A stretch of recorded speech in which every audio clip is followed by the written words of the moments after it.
It was the smell that got to me first. Not the tension, not the silence that came later. It was the stale odor of old carpet and cafeteria meat, drifting down the hallway like a warning.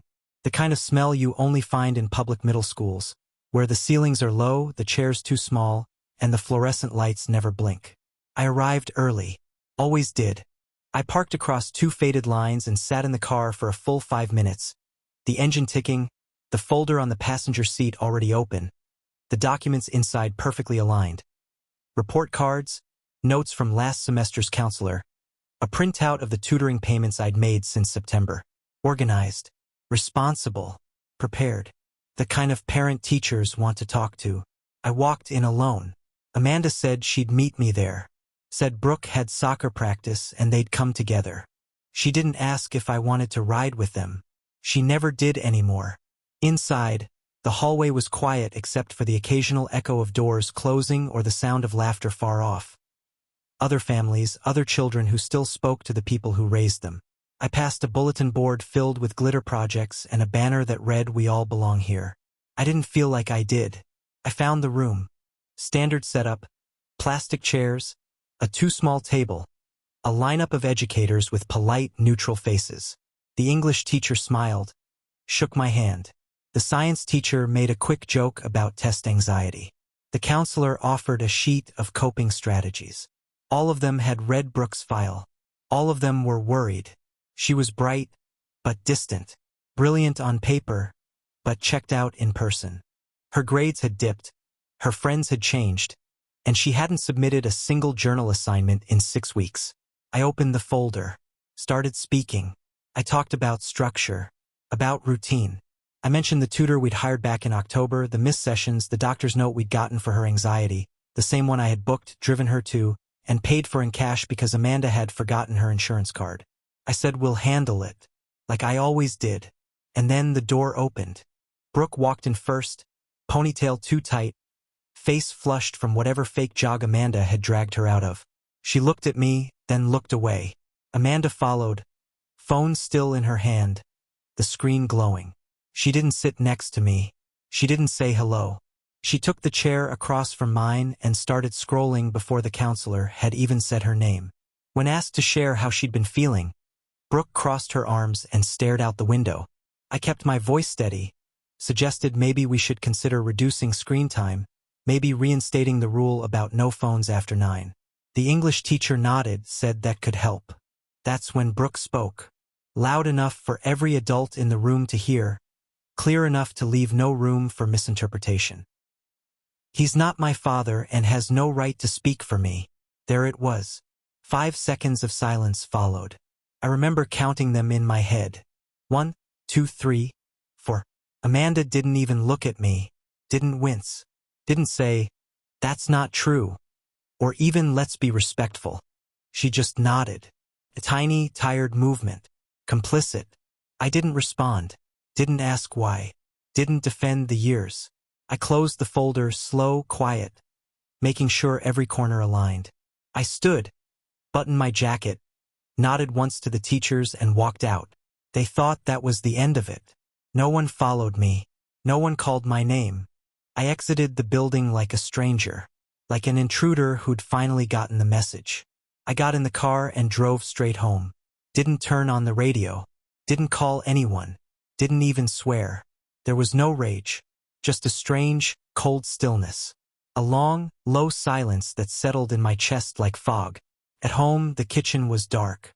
I flipped the light on. The bulb buzzed. The counter still had crumbs from Amanda's breakfast. Half a coffee cup. Lipstick stain on the rim. I didn't clean it. Instead, I pulled out the notebook. The one I'd kept hidden in the drawer beneath the bills. At first, it had just been for tracking doctor visits. Then tutoring receipts. Then the shoes Brooke said she needed for gym class, $78.99, size 9, never worn. I had every expense logged, every no-show appointment recorded, every incident Amanda said wasn't a big deal. It wasn't a journal anymore. It was a file. I flipped to a fresh page and wrote the day's date. Under it, one sentence. "He's not my father and has no right to speak for me." Then I underlined it. twice. After that, I opened my laptop, logged into the school portal, canceled the automatic tuition payment, reassigned notifications to Amanda's email. I didn't write a message. I didn't need to. The system timestamped everything. Let the records speak. Next came the bank. I changed the login, set two-factor authentication to my number only. I called the credit union and opened a new account in my name. My name only. I redirected my paycheck. I removed Amanda's card from the gas rewards account, canceled Brooke's card entirely, the one she used for Uber rides and overpriced smoothies. The bank representative asked if I wanted to notify the other party. I said no. This wasn't revenge. It was documentation. It was boundaries. People think breaking points are loud. That there's yelling, slammed doors, threats hurled across kitchen tables. But that's not how it happens. Not really. Most men don't explode. They evaporate. We go quiet. We make lists. We stop paying. Amanda didn't text until after 9. Just one message. Hey, did you forget to pay the tuition thing? Got a weird alert. I replied, please direct all payment questions to the attorney. She sent back a laughing emoji. Then, wait, what? I didn't answer. 10:17, she called. I watched the screen light up and fade. I didn't move. At 11:02, I got another message. We need to talk. This is not how we handle things. But she had already handled it. In front of a table full of teachers. She had watched our daughter disown me and said nothing. That was her vote. That was the verdict. I was dismissed, struck from the record, not consulted, not counted, just cut out like a useless appendix. So I acted accordingly. I left the light on in the kitchen that night, stayed up, updated the file, added screenshots of texts, recorded the exact time I canceled the payments. Not for court, I wasn't planning anything like that. Not yet, but for clarity. For when she tried to rewrite the story. Because they always try. They'll say I abandoned them, say I ghosted, got cold, changed overnight. But the truth? I didn't change. I just listened. And for the first time in 12 years, I believed what they were telling me. I wasn't her father. And fathers don't have to stay where they're not wanted. Amanda showed up 2 days later with a box of cookies and a rehearsed smile. Store-bought. Still in the bag. Like she was visiting a neighbor, not walking into the house I'd paid for. Not walking back into a space where she'd let me be publicly erased. She didn't mention the conference. She walked in like nothing had happened. Placed the cookies on the counter like an offering. Like sugar could smooth over a fault line. Thought we could talk, she said. And I saw it in her eyes. Not fear, not guilt. Calculation. She was gauging how far I'd moved. How much ground she'd lost. I didn't touch the cookies. I didn't offer her coffee. I stood by the table where my notebook sat, open to the last entry. She glanced at it. The word attorney underlined twice in red ink. She didn't ask about it. Instead, she reached for her phone. I just think we're all a little stressed. Brooke didn't mean it. You know how kids are. But I didn't know anymore. Because Brooke wasn't a child. Not in the way that word once softened things. She was 13 now. Old enough to draft her own speeches. Old enough to say what she meant in front of an audience. And Amanda? She was old enough to know silence is its own kind of weapon. That afternoon, Amanda left without getting what she came for. And the next day, the real unraveling began. At 3:42 p.m. A notification appeared in the family email thread. Why didn't you pay for aftercare this week? I replied, all payment questions go through the attorney. At 4:07 p.m. She called. I let it ring. At 4:09, another text. You're scaring her. No response. At 5:23, this isn't who you are. That one made me pause. Because she was wrong. This is exactly who I am. I'm the man who showed up, paid every bill, took Brooke to every appointment, sat through every tantrum, every slammed door, every whispered comparison to her real dad. I'm the man who stood at the edge of their family photo and smiled like he belonged. But I'm also the man who remembers. And I remember everything now. The tone shifted fast. Her texts changed color, from pale guilt to sharp blame. You're acting like a child. You're abandoning her. This isn't what a man does. That last one stung. Not because it was true, but because it was Amanda's favorite trick. Appeal to the role I wasn't allowed to have but was expected to perform. You're not her father, but act like one. You don't get a say, but be responsible. You're not real, but pay. I stopped answering her. Instead, I made things formal. Every pickup with Brooke was scheduled. No more impromptu rides or casual drop-offs. Public parking lot behind the library. 5 p.m. sharp. Neutral ground. I brought a clipboard and a pen. I logged every arrival, every delay, every comment she made that could come back later. Not for court, for clarity. Amanda didn't like that. The first time I pulled into the lot, she was already there, leaning against the car like she was posing for sympathy. Brooke sat in the passenger seat, arms folded, staring out the window. I didn't get out. I let the clock run. At exactly 5 o'clock, she got out and walked toward me. I rolled down the window halfway. No small talk, I said. Just the exchange. She blinked, thrown off by the script she didn't recognize. This is ridiculous. I handed her a printed schedule. She scoffed. Are you serious? I didn't answer, just held out the clipboard. She signed. Brooke got in the car. Quiet. No eye contact. And we drove away. That was the new pattern. Cold, clean. No room for ambiguity. Amanda tried jokes next. Little comments to soften the edges. Then came the guilt. She misses how things used to be. Don't punish her for one mistake. Then the blame. You're tearing this family apart. But there wasn't a family to tear. Just a shape we stood in. A form I filled. A role I was denied the moment it got inconvenient. The logbook grew. I recorded everything. Brooke's silence. Her moods. Whether she said hello. Whether she buckled her seatbelt. Whether Amanda was late. Whether she brought up the conference. She never did. Not once. A month passed. Then 6 weeks. Amanda stopped texting for a while. Maybe she thought I'd soften. That I'd miss them. But absence didn't grow longing. It grew clarity. I saw the pattern now. The way they used warmth as leverage. How every soft moment came with a price tag. How love was offered on a leash, and respect was always out of stock. Brooke didn't push back anymore. The first few weeks, she sat stiff, arms crossed, headphones in. But then something shifted. Maybe it was the silence. Maybe it was the way I never raised my voice. Maybe it was the fact that I was always there. Always on time. She started bringing a book. Then she stopped wearing the headphones. One day, as we pulled into the parking lot, she asked without looking at me, "You're staying the whole time, right?" I nodded. She didn't say anything else. But she didn't get out of the car when we arrived. She stayed in the seat until I parked. She didn't want to walk in alone. That was the moment I realized something she hadn't yet. Stability isn't love. It's presence. It's showing up when the people you miss forget to. Amanda noticed the shift too. She tried to creep back in through memory. Sent old pictures. Photos of birthdays. One of Brooke sitting on my shoulders at the zoo. She was 7 then.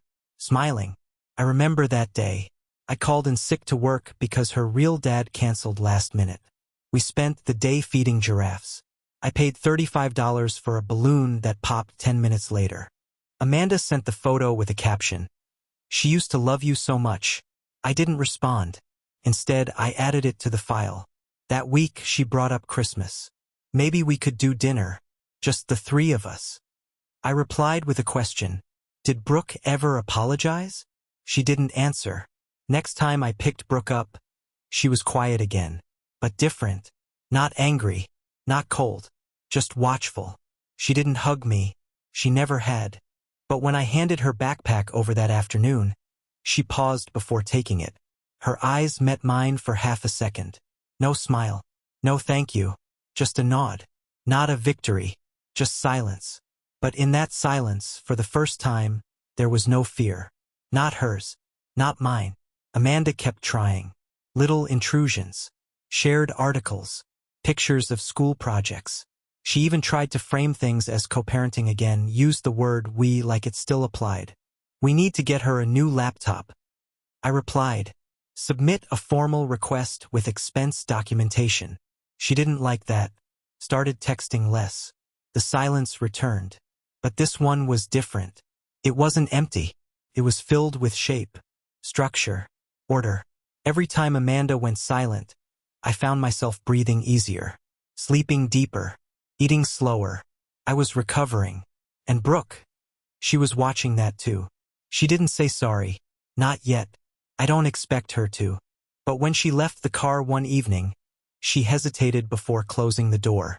She turned back, looked at me and said quietly, "Thanks for waiting." Just that. 3 words. But it was the first honest thing she'd said to me since the conference. I didn't smile, didn't reach for meaning. I just nodded. Then I wrote it down in the file. By the start of the 3rd month, routine had hardened into ritual.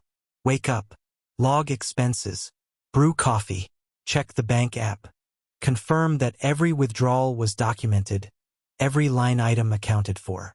If Brooke had a school trip coming up, it went through my ledger.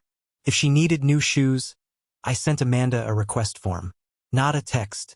A form, printed, signed, scanned. Submission date. Receipt required. No emotion.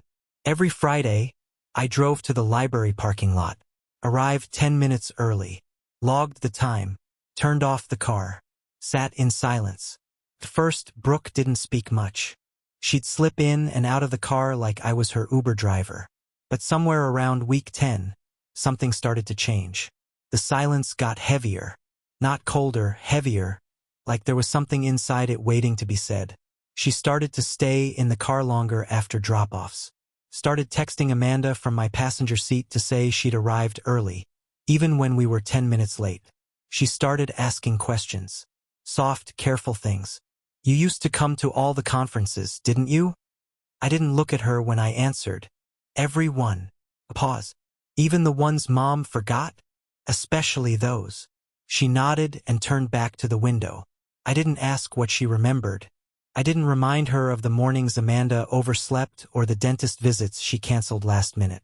I didn't mention the flu season when I took off a week from work just to sit with Brooke while Amanda posted about self-care from a hotel downtown. I didn't have to. She remembered. By week 12, she started requesting library drop-offs instead of going straight home. Said she needed time to study, but she never walked in alone. She waited for me to park, walked with me inside, stayed within 5 feet of wherever I sat. Sometimes, she didn't even open her books. Just sat there, headphones in, phone dark, eyes scanning the shelves like she was trying to read something unsaid.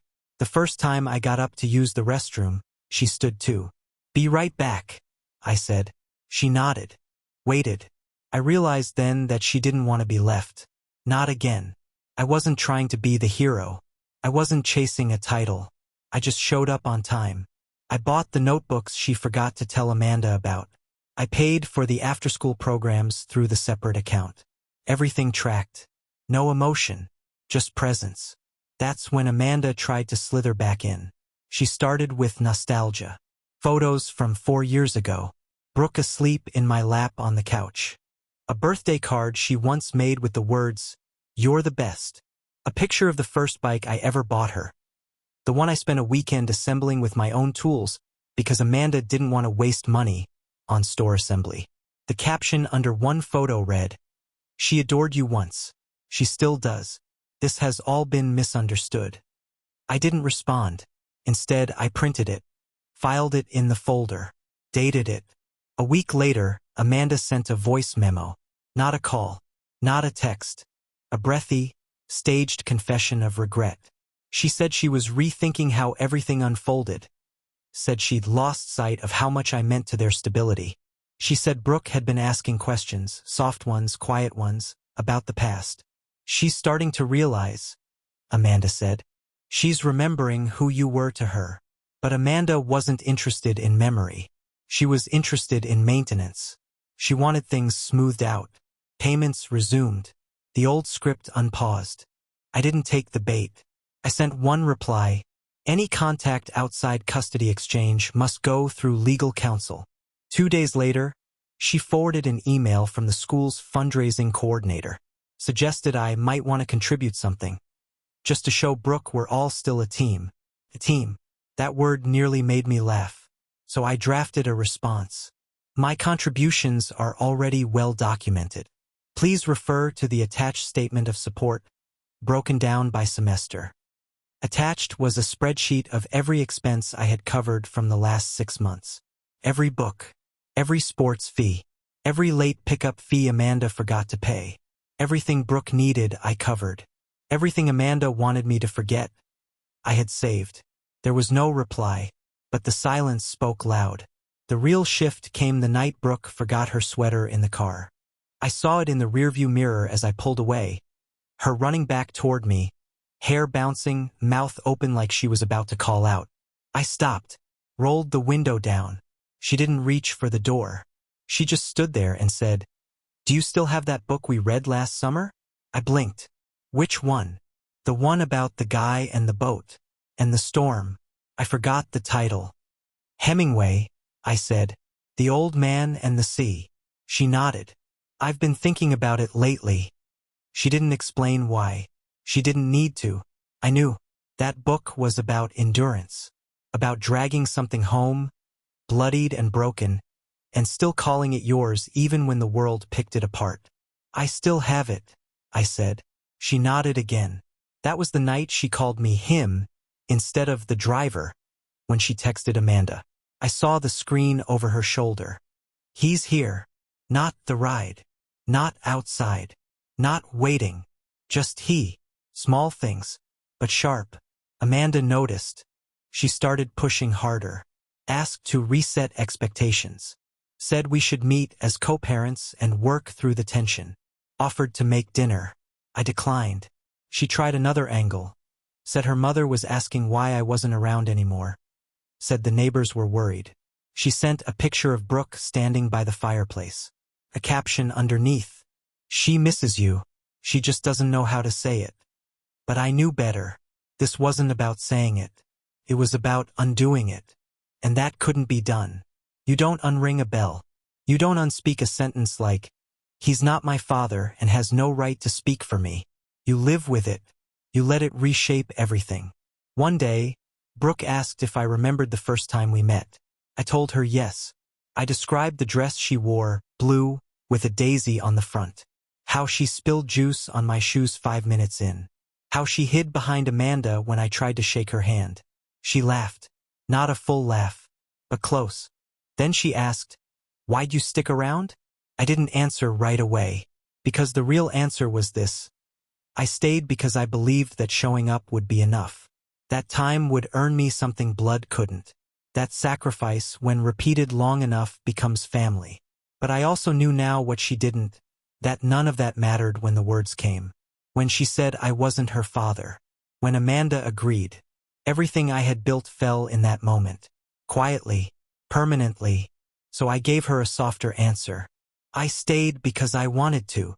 She didn't reply. But she didn't push the door open right away either. She sat there. Just sat. And when I finally pulled into Amanda's driveway, she turned and said, "Thanks for not leaving when it got hard." I looked at her. This girl who had cut me down in public, who had watched her mother nod, who had left me hanging in the quiet. And I said, "I did leave, just not in the way you think." She looked away, didn't ask what I meant, and I didn't explain, because the truth was simple. I hadn't abandoned her. I had withdrawn the illusion, the idea that I'd always be there no matter what she said, that my love was guaranteed, regardless of her silence or Amanda's betrayal. That lie had ended. Now there was structure. Now there were boundaries. Now there was no pretending this was a family just because it looked like one on the surface. Amanda tried one last time. Left a note in Brooke's backpack. It wasn't addressed to me, but I found it when I was cleaning out the side pocket for crumbs. It read, "He's angry, but he still loves you. Give him time." I folded it once, filed it, wrote a new line in the notebook, They will always confuse love with tolerance. But I am done tolerating. That night, I slept deeper than I had in months. No texts, no calls, just silence. And for once, it wasn't a punishment. It was peace. The last school meeting I ever attended wasn't planned. It was a Tuesday. I remember because I'd just come off a 14-hour shift, still in my work boots, hands raw from tightening bolts in a crawl space no human being should have been inside. I'd ignored 3 texts from Amanda that day, figured they were more of the same, veiled requests dressed up as concern. Can we revisit the support split? Brooke's recital fee is due. I know we said no contact, but I didn't read them. I didn't need to. But when the email came from the school directly, not her, not Brooke, I responded. Out of habit, out of obligation, maybe, out of some stubborn part of me that still wanted to witness what I'd helped build before it vanished entirely. I parked in the visitor lot, sat for a minute, engine idling, watching the trees sway above the gym roofline. Same as before. Same flapping banner reading "Every student can thrive." Same scent of cold cafeteria grease hanging in the air like a memory you can't quite shake. The front office secretary recognized me. She smiled. I nodded. No warmth. No return. Inside the conference room, Brooke sat at the far end of the table, posture straighter than usual, hands folded like she'd been coached. She didn't look up when I entered. That used to hurt. Now, it just confirmed the file in my head, the mental record I carried everywhere. Amanda was there too. She looked tired. Not the kind of tired that comes from parenting. The kind that comes from being watched by someone who finally stopped bending. The counselor welcomed me, said this wouldn't take long. Brooke had made progress, noticeable, measurable, significant. Her grades were up. Her attendance was perfect. She turned in assignments early, stayed after class to ask for help. She'd even volunteered to lead a project. She's grown more respectful, the teacher said. More careful. She asks for permission now. It's like she's aware of the cost of things. I nodded. Didn't speak. Amanda cleared her throat. She's been through a lot. So had I. But no one was hosting meetings for me. The session lasted 17 minutes. I know because I timed it. Every word was a formality. Every compliment carried the weight of someone else's labor. Not Amanda's. Not Todd's. Mine. The teacher closed with, "Whatever's changed at home, it's working." I nodded again. They didn't ask for insight. They didn't ask me to speak. And I didn't offer anything. I left without a handshake. That night I sat at my kitchen table. Lights off. Folder open. I reviewed everything. Every receipt. Every message. Every canceled payment, every verified handoff, every instance where I chose not to escalate, not to retaliate, just to record. What they don't realize is that men like me don't act in bursts. We build our decisions slowly, brick by brick. That meeting was the last one I'd ever attend. Not out of spite, but out of completion. There was nothing left to fix. The next morning, I called the school's financial office. Spoke to a woman I'd dealt with before. Polite voice, tired from 100 other calls. I told her I'd like to formally withdraw my sponsorship from all remaining tuition agreements. I asked her to send the paperwork. She asked if I was sure. Very. That afternoon, I signed and submitted the forms. Then I called my accountant. Set up a trust, modest, controlled, monitored by a third party. Not in Brooke's name, in mine. To be released only under conditions I outlined personally. College transcripts, employment verification, sobriety, counseling, not punishment, structure. Amanda didn't find out until the following week. She called, ignored, then emailed, "Did you cancel Brooke's last payment?" I replied, "Correct. She now qualifies for financial aid under her mother's income only. You'll need to apply." She wrote back, "Why would you do that? Why would you sabotage her future?" I stared at the screen a long time before answering. I didn't sabotage her future. I stopped funding her illusion. No reply, just silence. That night, I looked through the old photos Amanda had sent weeks before. Brooke on my shoulders. Brooke holding a trophy. Brooke laughing beside the dog I buried with my own hands. I deleted them all. They weren't memories anymore. They were debt. A week later, I saw Brooke again. Library pickup. She got into the car quietly as usual. Held a sheet of paper in her hands. Didn't speak. I started the engine. 10 minutes into the ride, she said, "I'm writing a paper about forgiveness." I nodded. Another pause. "My teacher said it has to be about something personal." I didn't say anything. She waited a beat, then added, "I think I want to write it about you." I kept my eyes on the road.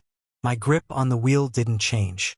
But something in my chest tightened, not with warmth, with warning. "Make sure you tell the truth," I said. She blinked. "You mean about the fight?" I shook my head. "About the silence. About what you allowed. About the moment you saw someone protecting you and decided it was easier to pretend they weren't real." She didn't reply, just looked down at the paper in her lap. She didn't bring it up again, but I saw her tear the sheet in half before she got out of the car. 2 nights later, Amanda called from an unknown number. I answered by mistake. "Wait," she said quickly. "Don't hang up." I waited. "She's different now. You see that, right?" "She's changing," I said. "That's not the same thing." Amanda's voice trembled. "So what now? You're just done? Forever?" I paused. Then, "I stopped pretending this was a family. That's not the same as being done." Another silence. Then, "She misses you. She misses what I gave her. That's not fair." Neither was raising a daughter who could disown me in front of strangers while her mother nodded. Amanda started crying. I didn't comfort her. "I was scared," she said. "I didn't know what to say. I didn't want to make it worse. And in doing nothing, you made it final." She went quiet. I ended the call. The next time Brooke saw me, she didn't speak at all. Just got in. Rode in silence. Got out. Walked away. No thanks. No see you. Just distance. The last text I ever got from Amanda came a month later. It read, "You never gave her a chance to fix it." I didn't reply, because that wasn't true. I gave them all time. I gave them years. But no one ever thinks the man who stays has a limit. They think silence means safety, that showing up means submission, that paying means peace. It doesn't. It just means we're watching, waiting, weighing the cost. I've learned this. When someone tells you you're not their father, believe them. When their mother doesn't object, remember that. When you're erased in public and comforted in private, you're not being loved. You're being kept on standby. For as long as you're useful, as long as you pay. The final tuition bill was $2,940. I never paid it. Amanda did, eventually. I saw the record online. Brooke finished the semester. Probably assumed things would return to normal. That I would pick her up with a smile, offer to celebrate, buy her dinner, pretend the last 6 months didn't happen. But I didn't show up. I didn't text. Didn't explain. Because the only thing more powerful than presence is absence. And I had given them more than enough of me. They taught me that love without respect becomes labor. That sacrifice without recognition becomes servitude. That silence isn't peace. It's erasure. So here we are. Another family with too many photos and not enough truth. They may remember me when things get hard. When the checks stop. When the college forms pile up. When the apartment rent is due and the real dad is still unreachable. But memory is not restoration. And regret is not repentance. I gave them everything. Time, labor, presence. And they offered me a folded seat at a table where my name was never spoken. So now I ask you, all of you, was I cruel? Was I petty to finally draw the line? Or did I simply hand them the bill? Would you have stayed? Would you have paid? Would you have let them call you nobody and kept feeding them anyway? Tell me, because I'm done answering.